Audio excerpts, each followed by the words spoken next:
This is Oradea, on the western side of Romania, not far from the Hungarian border. On the 1st of January 2007, the country joined the European Union.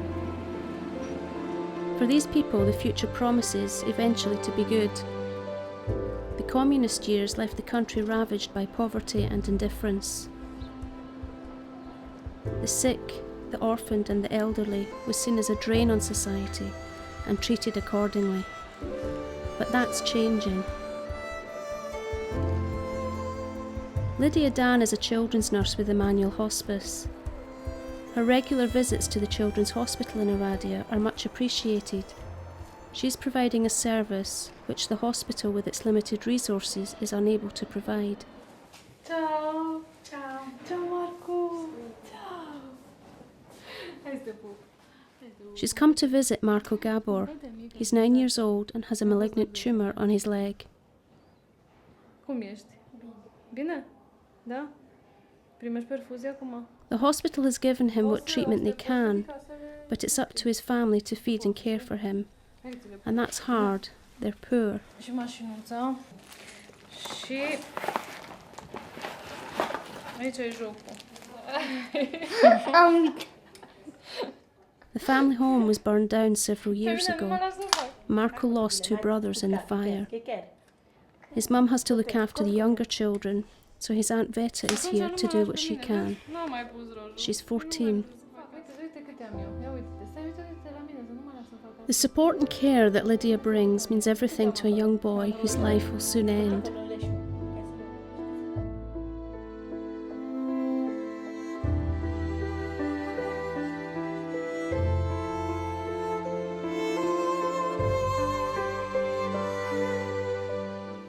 It was the plight of children like Marco that first brought me here to Oradea in 1999 when I joined the Emanuel Hospice team. I'd like to share with you now their story of how they're helping to relieve the pain and suffering of dying adults and children in their homes in Oradea and in the surrounding villages.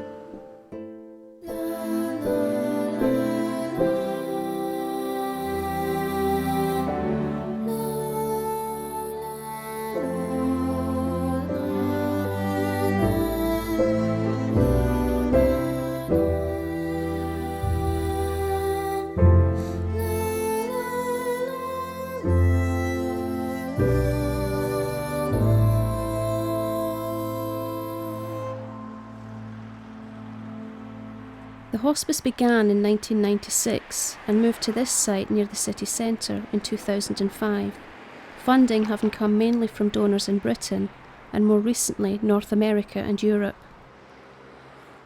The team are dedicated, highly qualified professionals, with 5 nurses, a social worker, a part-time doctor and 2 consultants from the local hospitals who volunteer their services. Marinella Murg is the director of the hospice. The whole thing was her vision to begin with. I was a nurse in the haematology department of the district teaching hospital and saw a lot of young patients who died of leukemia. For the first time, I realised that they had many needs beyond the medical ones, which in hospital weren't being met. In 1994, my dad was diagnosed with cancer. Not long after, I heard about the concept of hospice and was able to spend 6 weeks with a hospice team in Brasov. When I saw how hospice care approaches the whole person, caring for their physical, psychological, social and spiritual needs, and that includes family, I got so excited. I couldn't sleep. I knew this was something I needed to do. Right from the start, we've had professional staff who are also dedicated Christians. Our very first nurse was Florentina Kurpash. The service we give is free for anyone who needs it, whether they're rich or poor, Christian, Muslim or atheist. We don't get any government funding and rely entirely on voluntary donations.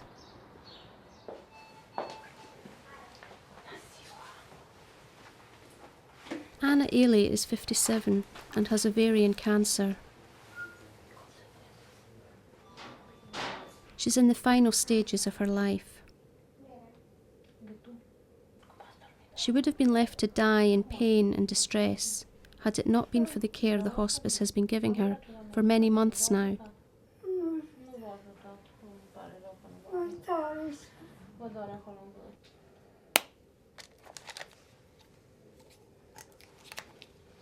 Palliative care is still a new concept in Romania, but it now means that for Anna, her last days are relatively comfortable.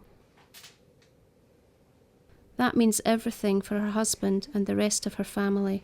Acum seringa e pregătită pentru 2 zile. Although the standard of care Anna is receiving may fall short of what she'd receive in some other European countries, it's still among the best available in Romania.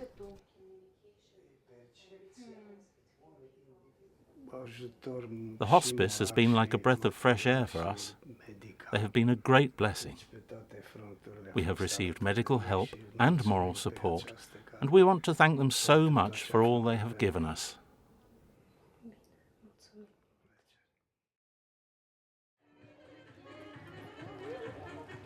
Another member of the team is social worker Maria Merlutz. She has come to Valența, on the outskirts of Oradea. Here, as in much of Europe, gypsies are a despised minority. In Oradea, this is one of the places where they've gathered together. Although they live here quite legally, the buildings are derelict. There's no running water or sanitation. It's not a very safe neighbourhood. No one comes here on their own. Maria is visiting a woman with cancer. This is her daughter, Juliana Lakatosh. As well as her own 2 children and her mother, there are 3 others living in this small apartment. But it's her mother, Magdalena, who's in greatest need. The melanoma has spread across half of her head and is rapidly growing. It started as a small lesion which could have been easily treated, but she didn't go to the oncology unit until it was too late to do anything.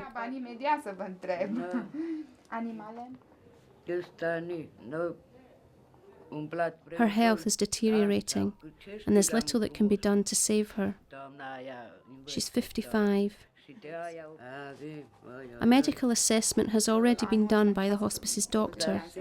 A nurse will visit regularly to dress her wounds and provide medicine. Maria is here to assess the family's social and financial needs.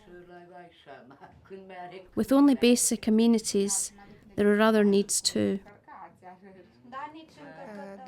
The hospice team have been helping the family sort out the paperwork and for Magdalena to get sickness benefit from the town hall. She doesn't get a pension, but every month we bring a supply of basic food items, which cost about £10, and this helps.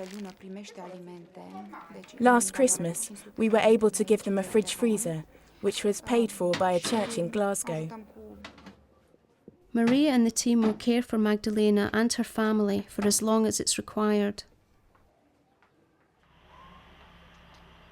10 miles out of Oradea is the village of Salard. It's where Marinella's next appointment is, and it's with someone Emanuel Hospice has been caring for over a period of 5 years. This long-term commitment is still without cost to those who receive it. When Marinella first met Alex Sabo, he was 14. She has watched him grow into a young man, now 19.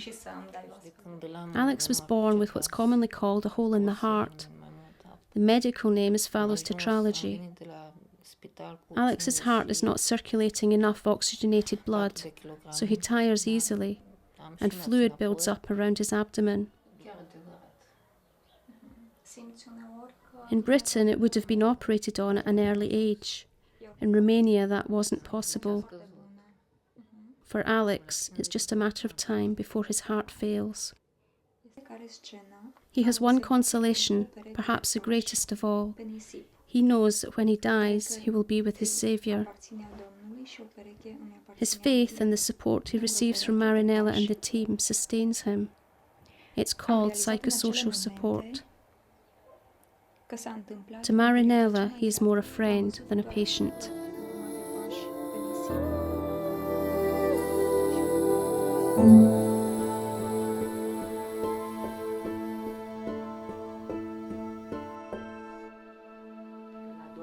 She's also a friend to his mum, Viorica. Sometimes all that's required is to sit and listen and allow the grief, the frustration, the anger and the questions to flow. It's all part of the work of Emanuel Hospice, not done with professional coldness, but with compassion and genuine care. The support will continue as long as it's needed. Some of it comes from the kindness of strangers. This oxygen concentrator, a lifesaver for Alex, came from a church in Glasgow. Back at the hospice, Marinella's concerns are not just for the welfare of her patients and the team. There are budgets to set, expenses to cover, medication, transport, salaries, all without any help from the government. It costs £70,000 a year to run the hospice, with a staff of 10, caring for 180 patients a year. Whatever Emanuel Hospice receives, it freely gives, including training. Today, Lydia Dan is explaining the concept of hospice to a group of local nursing students. Emanuel Hospice was the second of its kind in Romania. It is not only nationally recognised, but respected across Europe. It's the last visit of the day. Hospice nurse Mariwara Shalinka and anaesthetist Carmen Pantish have arrived at the home of Alexandru Belian. He's 74 and has rectal cancer. Fluid has built up in the pleural cavity, making it hard for him to breathe. They're going to draw it off by a procedure normally done in hospital. But Alexandru is terminally ill and can't be easily moved. Carmen is inserting a line into a vein which will be used to administer adrenaline if there's a problem. Alexandru is an old soldier, but is very nervous about the procedure, which is slightly uncomfortable. The line is inserted. Carmen can prepare him for the actual draining, which will improve his breathing. Alexandru is a widower. The only one who can look after him is his son, but he too is ill and due to go to hospital. A cramped bedroom is not the ideal place to do this, but there's no alternative. For Carmen, the intensive care unit at the local hospital is her usual place of work. But as a volunteer with Emanuel Hospice, she rises to the challenge of home-based treatment. Dr. Maria Korash arrives to help out. She's on the staff of the hospice. Under a local anaesthetic, the needle is inserted and the fluid drained out. Although this is not the best place to do this, the treatment Alexandru would have received in hospital would not be any better. But it does put pressure on Maria and Carmen, especially if anything goes wrong.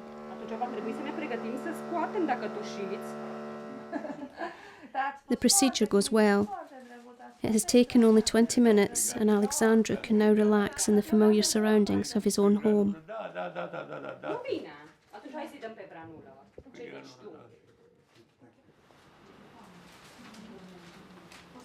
Back at the hospice, Marinella's concerns are not just for the welfare of her patients and the team. There are budgets to set, expenses to cover, medication, transport, salaries, all without any help from the government.